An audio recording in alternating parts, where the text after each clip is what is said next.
대법원 2026년 3월 12일 선고 2020-288-436 판결 사건명 손해배상 기 1. 채무자의 제3채무자에 대한 채권에 관하여 추심명령이 있는 경우 채무자가 피압류 채권에 관한 이행소송을 제기할 당사자 적격을 상실하는지 여부 소극 채무자의 제3채무자에 대한 채권에 관하여 추심명령이 있더라도 채무자가 제3채무자를 상대로 피압류 채권에 관한 이행소송을 제기할 당사자 적격을 상실하지 않는다. 2. 불법 행위나 채무 불이행으로 인한 손해배상 청구권의 성립 시기 현실적으로 손해가 발생한 때 및 이때 현실적으로 손해가 발생하였는지 판단하는 방법 그 증명 책임의 소재 피해자나 채권자 불법 행위나 채무 불이행으로 인한 손해배상 청구권은 현실적으로 손해가 발생한 때에 성립하는 것이고 이때 현실적으로 손해가 발생하였는지 여부는 사회 통념에 비추어 객관적이고 합리적으로 판단하여야 한다. 그리고 불법 행위나 채무 불이행으로 인한 손해배상 청구에서 위와 같은 손해 발생 사실은 피해자나 채권자가 이를 증명하여야 한다. 3.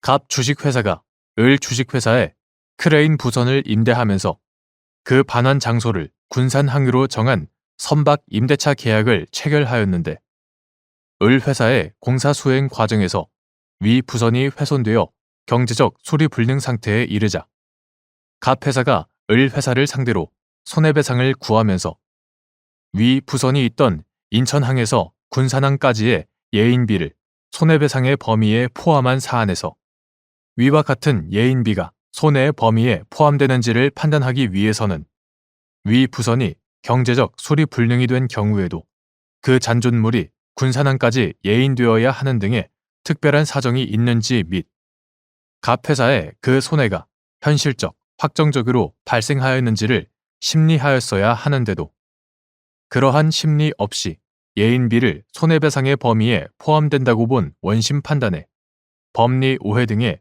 잘못이 있다고 한 사례.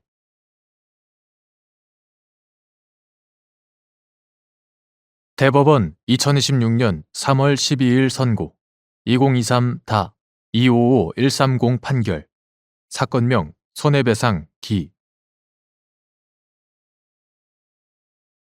1. 어떤 행위가 장애인 차별 금지 및 권리구제 등에 관한 법률 제4조 제1항 각 호 중 어느 유형의 차별에 해당하는지 판단하는 기준 및 제3호가 정한 특정 편의의 미제공이 문제되는 사안에서 제2호가 정한 간접차별의 적용이 배제된다고 볼 수 있는지 여부 소극 어떤 행위가 장애인 차별금지 및 권리구제 등에 관한 법률 이하 장애인 차별금지법이라 한다. 장애인 차별금지법 제4조 제1항 각 호 중 어느 유형의 차별에 해당하는지는 해당 행위의 구체적 내용, 해당 행위가 행하여진 대상, 그와 같은 행위가 이루어진 배경이나 원인, 그 시정을 위하여 필요한 구제 조치의 성격 및 내용 등을 종합적으로 고려하여 결정되어야 한다. 장애인 차별금지법은 어떤 차별 행위가 제4조 제1항 각 호에 열거된 차별 행위 중 둘 이상의 유형에 해당할 수 있는 가능성을 배제하고 있지 않다. 따라서 특정 편의의 미제공이 문제되는 사안이라는 사정만으로 해당 행위가 장애인 차별금지법 제4조 제1항 제2호가 정한 간접차별의 적용이 배제된다고 볼 것은 아니다. 위와 같이 해석하는 것이 모든 생활 영역에서 장애를 이유로 한 차별을 금지하고 장애를 이유로 차별받은 사람의 권익을 효과적으로 구제함으로써 장애인의 완전한 사회 참여와 평등권 실현을 통하여 인간으로서의 존엄과 가치를 구현하고자 하는 장애인 차별금지법의 입법 취지에도 부합한다. 제1조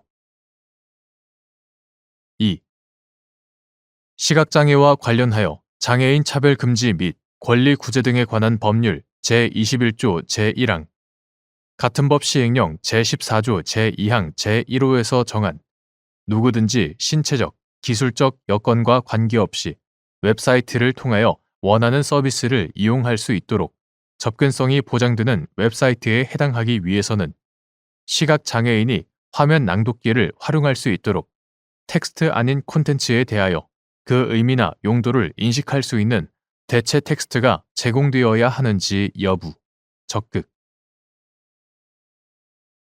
장애인 차별금지 및 권리구제 등에 관한 법률.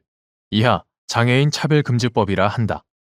장애인 차별금지법 제21조 제1항, 같은 법 시행령 제14조 제2항 제1호는 정보통신 영역에서 제공하여야 하는 정당한 편의의 내용으로 누구든지 신체적, 기술적 여건과 관계없이 웹사이트를 통하여 원하는 서비스를 이용할 수 있도록 접근성이 보장되는 웹사이트를 규정하고 있다. 장애인 차별금지법 및 같은 법 시행령에는 위와 같이 접근성이 보장되는 웹사이트가 갖추어야 하는 구체적 편의의 내용이 명시되어 있지 않다. 그러나 장애인 차별금지 법령의 문헌과 입법 취지, 관련 법령의 문헌과 체계 등에 비추어 볼 때 시각장애 유무와 관계없이 웹사이트를 통하여 원하는 서비스를 이용할 수 있도록 접근성이 보장되는 웹사이트에 해당하기 위해서는 텍스트 아닌 콘텐츠에 대하여 그 의미나 용도를 인식할 수 있는 대체 텍스트가 제공되어야 한다고 해석된다. 3. 장애인 차별금지 및 권리구제 등에 관한 법률 제4조 제3항 제1호에서 정한 금지된 차별 행위를 하지 않음에 있어서 과도한 부담이나 현저히 곤란한 사정 등 정당한 사유가 있었는지 판단할 때 주의하여야 할 점. 장애인 차별금지 및 권리구제 등에 관한 법률. 이하 장애인 차별금지법이라 한다. 장애인 차별금지법 제4조 제3항은 금지된 차별 행위를 하지 않음에 있어서 과도한 부담이나 현저히 곤란한 사정 등이 있는 경우, 금지된 차별 행위가 특정 직무나 사업 수행의 성질상 불가피한 경우에 해당하면 정당한 사유가 있는 것으로 보아 차별로 보지 아니한다고 규정하고, 제47조 제2항은 차별로 보지 않는 정당한 사유가 있었다는 점은 차별 행위를 당하였다고 주장하는 자의 상대방이 입증하여야 한다고 규정하고 있다. 한편 차별로 보지 않는 과도한 부담이나 현저히 곤란한 사정 등 정당한 사유가 있었는지 여부는 구체적인 사안별로 여러 사정을 종합하여 판단하여야 한다. 이때 장애인 차별금지법의 입법 목적에 비추어 금지된 차별 행위를 하지 않음에 있어 일정한 재정 부담이 따른다는 이유만으로 정당한 사유를 쉽게 인정할 것은 아니다. 누구든지 과도한 부담이나 현저히 곤란한 사정에 이르지 않는 범위에서 최대한 성실하게 차별금지 의무를 이행하여야 한다. 4. 장애인 차별금지 및 권리구제 등에 관한 법률 제48조 제2항에 따라 법원이 적극적 조치 판결을 하는 경우 비례의 원칙에 따라 모든 이해관계인들의 공익과 사익을 종합적으로 비교, 형량하여야 하는지 여부, 적극, 및 사인인 피고에게 재정 부담을 지우는 적극적 조치 판결을 할 때 함께 고려하여야 할 사항들. 장애인 차별금지 및 권리구제 등에 관한 법률은 장애를 이유로 차별받은 사람의 권익을 효과적으로 구제할 수 있도록 제46조 제1항에서 차별 행위를 한 자에 대한 손해배상 청구권을 인정하고, 제48조 제2항에서 법원은 피해자의 청구에 따라 적극적 조치 판결을 할 수 있다고 규정하고 있다. 나아가 제48조 제3항은 법원은 적극적 조치가 필요하다고 판단하는 경우에는 그 이행 기간을 밝히고, 이를 이행하지 아니하는 때에는 늦어지는 기간에 따라 일정한 배상을 명할 수 있고, 이 경우 민사집행법 제261조의 간접 강제에 관한 규정을 준용하도록 하고 있다. 이러한 각 규정의 내용과 적극적 조치 판결 제도를 도입한 입법 취지 등에 비추어 보면 적극적 조치 청구 소송을 담당하는 법원으로서는 피고가 차별 행위를 하였다고 인정하는 경우 원고의 청구에 따라 차별 행위의 시정을 위한 적극적 조치 판결을 하는 것을 전향적으로 고려하여야 하고 그 적극적 조치의 내용과 범위 등을 구체적으로 결정할 때 폭넓은 재량을 가진다. 다만 비례의 원칙은 법치국가 원리에서 파생되는 헌법상 기본 원리로서 모든 국가 작용에 적용된다. 그러므로 법원이 적극적 조치 판결을 할 때에도 원고와 피고를 비롯한 모든 이해관계인들의 공익과 사익을 종합적으로 비교, 형량하여야 한다. 사인인 피고에게 재정 부담을 지우는 적극적 조치 판결을 할 때는 피고의 재정 상태, 재정 부담의 정도, 피고가 적극적 조치 의무를 이행할 경우 국가나 지방자치단체 등으로부터 받을 수 있는 보조금을 비롯한 인적, 물적 지원 규모, 상대적으로 재정 부담이 적은 대체 수단이 있는지, 피고가 차별 행위를 하지 않기 위해 기울인 노력의 정도 등도 아울러 고려하여야 한다.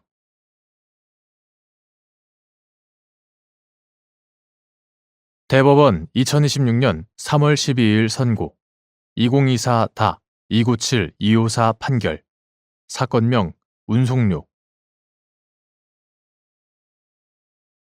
화물차주인 갑이 화물운송업 등을 영위하는 을 주식회사와 운송사업 위수탁 계약을 체결한 후 을 회사가 선정하는 거래처에 화물을 운송하고 을 회사로부터 운송 수입금을 지급받았는데 을 회사가 갑에게 세금 계산서 역발행, 대행 등의 서비스를 제공하고 구 화물자동차 운수사업법에 따른 안전위탁 운임에서 경영수탁료 명목으로 매월 10% 상당을 공제한 금액을 지급하자 갑이 을 회사를 상대로 안전위탁 운임에 미달하는 부분의 지급을 구한 사안에서 을 회사가 공제를 주장하는 항목은 2021년 적용 화물자동차 안전운임 고시와 2022년 적용 화물자동차 안전운임 고시에서 공제가 가능하다고 정한 지임료와 주차료에 해당하지 않고 2020년 적용 화물자동차 안전운임 고시에서 공제가 가능하다고 정한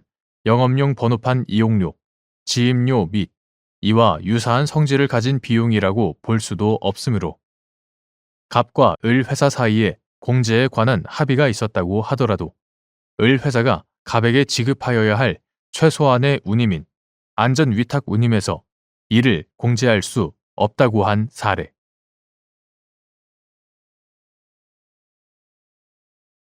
대법원 2026년 3월 12일 선고 2025-207-316 판결 사건명 구상금 1. 처분 문서상 문헌의 객관적인 의미가 명확하게 드러나지 않는 경우 계약 내용의 해석 방법 계약 당사자 사이에 어떠한 계약 내용을 처분 문서인 서면으로 작성한 경우에 문헌의 객관적인 의미가 명확하다면 특별한 사정이 없는 한 문헌대로의 의사표시의 존재와 내용을 인정하여야 하고 그 문헌의 객관적인 의미가 명확하게 드러나지 않는 경우에는 그 문헌의 내용과 계약이 이루어지게 된 동기 및 경위, 당사자가 계약에 의하여 달성하려고 하는 목적과 진정한 의사, 거래의 관행 등을 종합적으로 고찰하여 사회 정의와 형평의 이념에 맞도록 논리와 경험의 법칙, 그리고 사회 일반의 상식과 거래의 통념에 따라 계약 내용을 합리적으로 해석하여야 한다. 2. 갑 보험회사가 자동차 보험 계약을 체결한 콘크리트 믹서 트럭 차량이 을 보험회사가 자동차 보험 계약을 체결한 승합 차량에서 하차하여 어린이 보호구역 내 횡단보도를 건너던 병을 충격하는 사고가 발생하였는데 갑 회사가 병에게 치료비를 보험금으로 지급한 후 을 회사를 상대로 자동차 사고 과실 비율 분쟁 등의 심의에 관한 상호협정 및 그 시행 규약의 구상금 청구 규정에 따라 치료비에 관한 구상금 지급을 구한 사안에서 위 상호협정 및 시행 규약이 당사자들을 비롯한 협정회사들 사이에 계약으로서 소의 판단의 준거가 될 수 있고 위 시행 규약에 따라 당사자들 사이에 과실비율 협의가 이루어지는 것이 미 시행 규약에 따른 구상금 청구의 선행 조건이라고 보기 어렵다고 본 원심 판단을 수긍한 사례.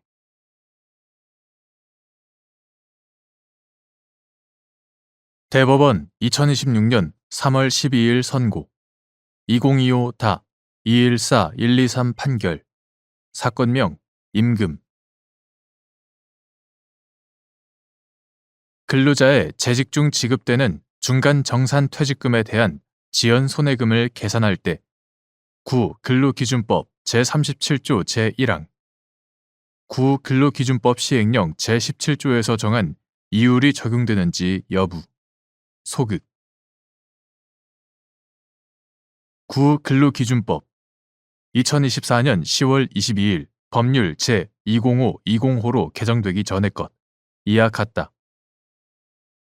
근로기준법 제37조 제1항 근로기준법 시행령 2025년 4월 8일 대통령령 제35436호로 개정되기 전의 것 이하 같다. 근로기준법 시행령 제17조에 따르면 사용자는 근로기준법 제36조에 따라 지급하여야 하는 임금 및 근로자 퇴직급여 보장법 이하 퇴직급여법이라 한다. 퇴직급여법 제2조 제5호에 따른 급여, 일시금만 해당된다.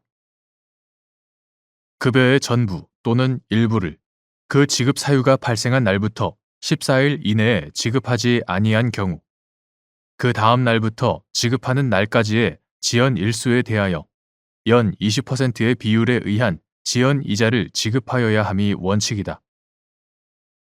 위 각 규정은 근로기준법 제36조에 따라 근로자가 사망 또는 퇴직한 경우 지급되어야 하는 임금 및 퇴직급여법 제2조 제5호에 따른 급여 중 퇴직급여 제도에 의하여 지급되는 일시금에 적용된다.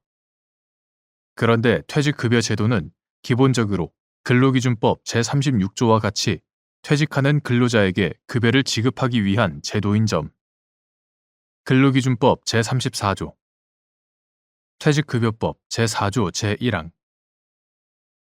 퇴직하는 근로자에게 급여를 지급하기 위한 제도인 점을 감안하면 퇴직급여법 제8조 제2항에 따라 근로자의 퇴직 전에 지급되는 중간정산 퇴직금이 근로기준법 제37조 제1항의 적용 대상인 퇴직급여 제도에 의하여 지급되는 일시금에 해당한다고 단정하기 어렵다. 또한 위 각 규정은 근로자의 퇴직 등으로 근로관계가 종료될 경우 사용자가 지급 사유가 발생한 때로부터 14일 이내에 임금 및 퇴직금 등 퇴직급여 제도에 따른 일시금을 지급하여야 할 의무가 있음을 전제로 근로기준법 제36조, 퇴직급여법 제9조 제1항, 제17조 제2항, 제3항 그 청산 의무를 불이행한 사용자에 대하여 경제적 제재를 가함으로써 해당 의무의 이행을 유도함의 취지가 있다.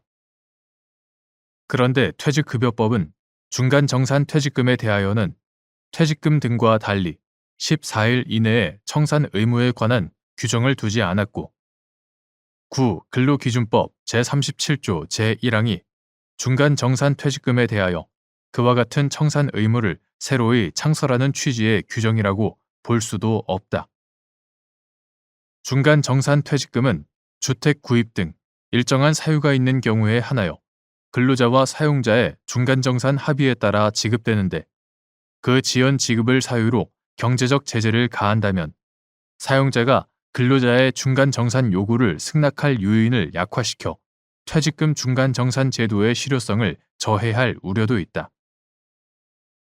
이러한 사정들을 종합적으로 고려하면 근로자의 재직 중 지급되는 중간정산 퇴직금에 대한 지연 손해금을 계산할 때에는 근로기준법 제37조 제1항, 근로기준법 시행령 제17조는 적용되지 아니한다고 보아야 한다.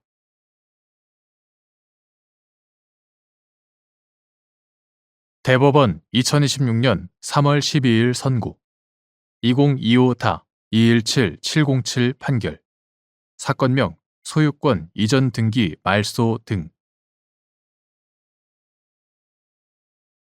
부동산의 강제 경매 절차에서 경매 목적 부동산이 매각된 경우 선순위인 담보권이나 가압류가 없는 소유권 이전 등기 청구권의 순위 보전을 위한 가등기는 매수인에게 인수됐는지 여부, 적극 및 이러한 법리는 대금 분할을 명하는 공유물 분할 판결의 변론이 종결되기 전에 공유자의 일부 공유 지분에 관하여 소유권 이전 등기 청구권의 순위 보전을 위한 가등기가 맞춰져 있었고 위 공유물 분할 확정 판결의 당사자인 공유자가 공유물 분할을 위한 경매를 신청하여 진행된 경매 절차에서 공유물 전부가 매각된 경우에도 마찬가지로 적용되는지 여부, 적극 부동산의 강제 경매 절차에서 경매 목적 부동산이 매각된 때에도 소유권 이전 등기 청구권의 순위 보전을 위한 가등기는 그보다 선순위인 담보권이나 가압류가 없는 이상 담보 목적의 가등기와는 달리 말소되지 아니한 채 매수인에게 인수된다. 이러한 법리는 대금 분할을 명하는 공유물 분할 판결의 변론이 종결되기 전에 변론 없이 한 판결의 경우에는 판결이 선고되기 전에 변론이 종결되기 전에 공유자의 일부 공유 지분에 관하여 소유권 이전 등기 청구권의 순위 보전을 위한 가등기가 맞춰져 있었고 위 공유물 분할 확정 판결의 당사자인 공유자가 공유물 분할을 위한 경매를 신청하여 진행된 경매 절차에서 공유물 전부가 매각된 경우에도 마찬가지로 적용된다.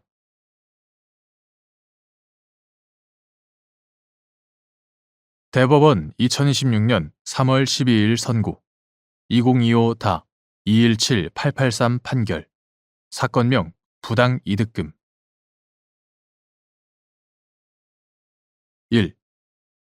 불법 점유를 당한 부동산의 소유자가 불법 점유자에 대하여 그로 인한 차임 상당 손해의 배상이나 부당이득의 반환을 구할 수 있는지 여부, 원칙적 적극. 불법 점유가 없었더라도 부동산 소유자에게 차임 상당 이익이나 기타 소득이 발생할 여지가 없는 특별한 사정이 있는 경우 손해배상이나 부당이득 반환을 청구할 수 있는지 여부, 소극. 및 그와 같은 특별한 사정에 관한 증명 책임의 소재. 손실이 발생하지 않았음을 주장하는 쪽. 부동산의 무단 점유, 사용에 대하여 차임 상당액을 부당 이득으로 반환해야 한다고 보는 이유는 해당 부동산이 임대 가능한 부동산일 것을 요건으로 하기 때문인지 여부, 소극.